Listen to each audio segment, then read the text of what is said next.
Di sini saya akan bercerita tentang Dewi Sartika.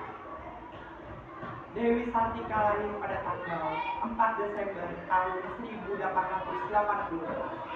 dan wafat pada tanggal 11 September tahun 1940. Dewi Sartika lahir dari keluarga priai Sunda ternama, yaitu Raden Rangga Somanegara atau ayahnya dan Raden Ayu Raja Permas atau ibunya. Ayahnya adalah seorang pejuang merdeka hingga akhirnya sang ayah dihukum, dibuang ke Pulau Ternate oleh pemerintah Hindia Belanda hingga berdaya. Meski pada saat itu melanggar istiadat, orang tua Dewi Sartika bersikukuh menyekolahkannya ke sekolah Belanda. Sepeninggal ayahnya, Dewi Sartika diasuh oleh pamannya atau kakak ibunya yang berkedudukan sebagai Pati Cicalengka. Dari pamannya yang mendapatkan pendidikan mengenai adat Sunda, sedangkan wawasan budaya barat diperolehnya berkat didikan seorang nyonya asisten presiden bangsa Belanda. Sejak kecil, Dewi Sartika memang sudah menunjukkan bakatnya menjadi pendidik dan kegigihan untuk meraih kemajuan. Ia mengajari baca tulis dan bahasa Belanda kepada anak-anak bangsa itu. Papan pendidikan dan kereta, arang dan pecahan genting diberikan sebagai alat bantu belajar. Sejak kecil, saat Dewi Sartika mengikuti pendidikan sekolah dasar di Cicalengka, memang sudah menunjukkan minatnya di bidang pendidikan. Sehingga ketika itu pada saat Dewi Sartika berusia 10 tahun, Cicalengka digemparkan oleh kemampuan baca tulis dan beberapa patah dalam bahasa Belanda yang ditemukan oleh anak-anak muda.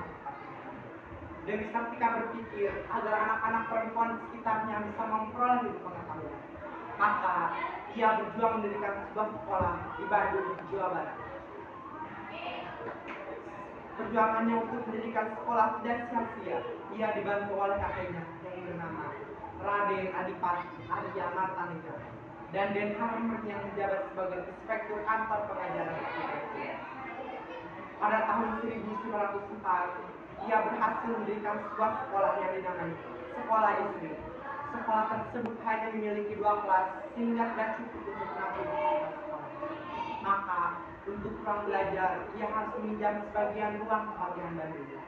Murid-murid yang hanya wanita itu diajarkan cara berhitung, menulis, membaca, menjahit, merendam, menyulam, dan pelajaran agama.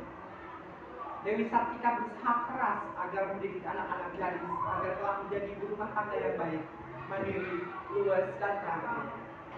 Untuk menutupi biaya operasional sekolah, ia memanggil tulang mencari dana. Jerih payahnya tidak dirasakan sebagai beban, tapi berganti menjadi kepuasan batin karena ia telah berhasil mendidiknya. Pada tahun-tahun berikutnya di wilayah Pasundan, bermunculan beberapa sekolah istri yang dikelola oleh para perempuan Sunda yang memiliki cita-cita sama dengan Dewi Sartika. Pada tahun 1912, berdiri sekitar 9 sekolah di kota-kota kabupaten. Memasuki usia ke-10, yaitu pada tahun 1914, nama sekolah istri diganti menjadi Sekolah Keutamaan Istri atau Sekolah Keutamaan Perempuan. Pada tahun 1906, Dewi Sartika menikah dengan Raden Panuruhan Aga Suryawinata. Raden Panuruhan Aga Suryawinata adalah seorang guru di sekolah Karangtapura. Dewi Sartika meninggal pada tanggal 11 September tahun 1947 di Tasikmalaya dan dimakamkan dengan upacara sederhana di pemakaman Cigagadon, Desa Rahayu, Kecamatan Cirebon. Jika para pahlawan lainnya melakukan perjuangan untuk bangsa melalui perang frontal seperti angkat senjata, namun Dewi Sartika memilih perjuangan melalui pendidikan dengan semangat kegigihan dan ketulusan hatinya untuk mendirikan masyarakat sendiri. Sekolah yang didirikannya sebagai sarana pendidikan kaum wanita terus berjalan dan akan menjadi panutan di dalam lain.